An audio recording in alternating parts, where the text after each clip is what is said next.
मोअज़्ज़िज़ वालिदैन, असातिज़ा किराम और प्यारे बच्चों, अस्सलाम वालेकुम। कैसे हैं सब? उम्मीद है आप सब खैरियत से होंगे। सबक शुरू करने से पहले चंद हदायत पर आया असातिज़ा किराम और वालिदैन के लिए। बच्चे को सबक पढ़ाने से पहले इस बात का तयन कर लें कि आया जो सबक आप बच्चे को पढ़ाने जा रहे हैं वो हासिलात ताल्लुम के मुताबिक है या नहीं। इस सबक के मुताले के बाद तलबा इस काबिल हो जाएंगे कि वो सबक नज़्म व नसर पढ़कर इसके मतन से मुतालिक सवालात के जवाबात लिख सकें, मकालमाती गुफ्तगू में हिस्सा ले सकें, मतन में शामिल नए अल्फाज को अपने जुमलों में इस्तेमाल कर सकें, तहरीर में अददी तरतीब 1 से 30 तक का दुरुस्त इस्तेमाल कर सकें, मानी के लिहाज से मुतरादिफ अल्फाज को समझकर बोल लिख सकें, कोई मंजर या मंजर की तस्वीर देखकर कम अज़ कम 10 जुमलों पर मुश्तमिल इबारत लिख सकें, नज़्म और नसर को पढ़कर सवालात के दुरुस्त जवाबात दे सकें, एक जुमले में एक से ज़ायद हदायत सुनकर उन पर अमल करके दिखा सकें। सोचें और बताएं। इल्लामा इकबाल रहमतुल्लाह अलैह क्यों मशहूर हैं? आज़ादी क्यों ज़रूरी है? क्या आप जानते हैं? इल्लामा इकबाल रहमतुल्लाह अलैह के आबा व अजदाद का ताल्लुक़ कश्मीर से था, बाद में वो सियालकोट में आबाद हो गए। इल्लामा इकबाल रहमतुल्लाह अलैह के बेहतरीन उस्ताद मोहतरम का नाम मौलवी सर सैयद मीर हसन था। बराए असातिज़ा किराम, तदरीसी मकासद के हसूल को यकीनी बनाने के लिए हर सबक के आगाज़ में हासिलात ताल्लुम दर्ज हैं।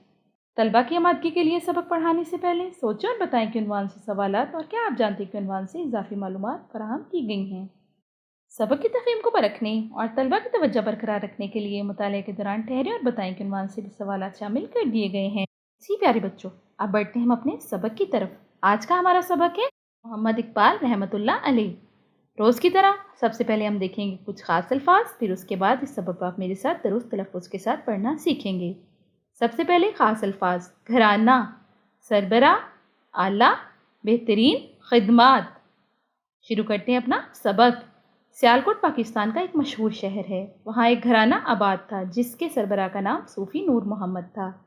उनकी टोपियों की दुकान थी। 9 नवंबर 1877 को अल्लाह ताला ने उन्हें एक बेटे की नेमत से नवाजा जिसका नाम मोहम्मद इकबाल रहमतुल्लाह अलैह रखा गया। इल्लामा इकबाल रहमतुल्लाह अलैह को 5 साल की उम्र में मिशन हाई स्कूल में दाखिल करवा दिया गया।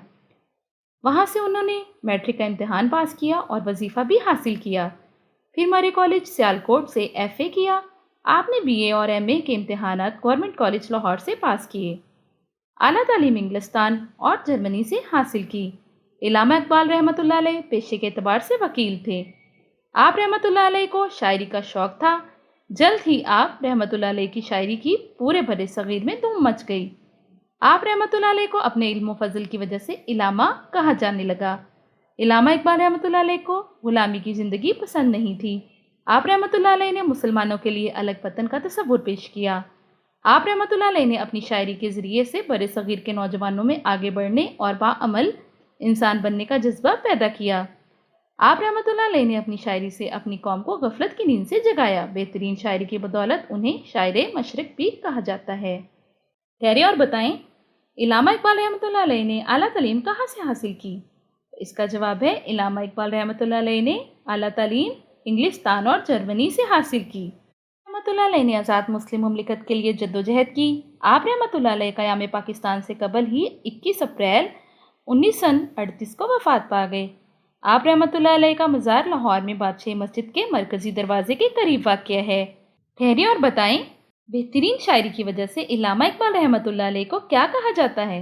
इसका जवाब है बेहतरीन शायरी की वजह से इल्लामा इकबाल रहमतुल्लाह अलैह को शायरे मशरिक कहा जाता है। प्यारे बच्चों, हमने इस सबक में क्या सीखा? तो हमने इस सबक में सीखा इल्लामा इकबाल रहमतुल्लाह अलैह ने आला तालीम हासिल की। इल्लामा इकबाल रहमतुल्लाह अलैह की शायरी की बदौलत मुसलमानों में आज़ादी का जज्बा पैदा हुआ। प्यारे बच्चों, आज का हमारा सबक यहीं मुकम्मल होता है। कल मिलते हैं इस सबक की मशक के साथ। उस वक्त तक के लिए मुझे इजाज़त दें। अपना बहुत सारा ख्याल रखिएगा। अल्लाह हाफिज़।